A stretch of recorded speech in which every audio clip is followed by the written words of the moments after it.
Παρίσι ήτανε καιρός στον ήρατα μου, στο σκοτεινό πρωί σου να σκορπίσω και να σ' αφήσω παίρνοντας κοντά μου τη θλιβερή χαρά να σ' αγαπήσω.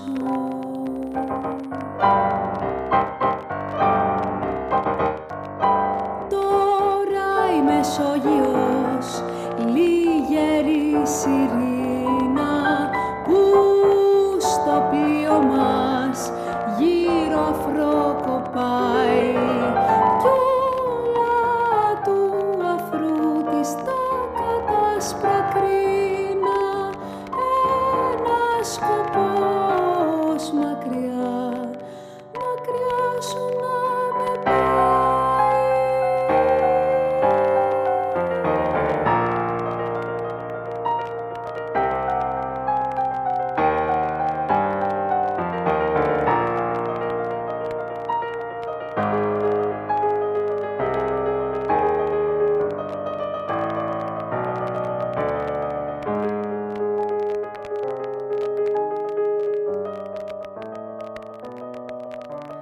Κι ύστερα σας θυμώσουμε κι πέρα θα ρεθεί προστακτικό το φως να ανοίξει τα μάτια μου στην τρίσγαλάζια μέρα και την ενθύμηση σου να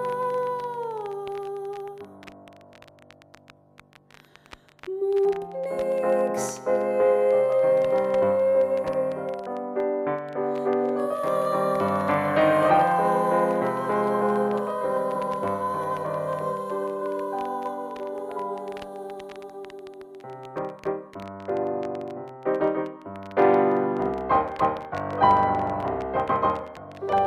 Και θα θελήσουν να ξεχάσω πόση καινούρια νιώτη εσύ μου έχεις χαρίσει, πως τη μοίρα μου ακόμα έχω ανταμώσει γυρίζοντας τους δρόμους σου.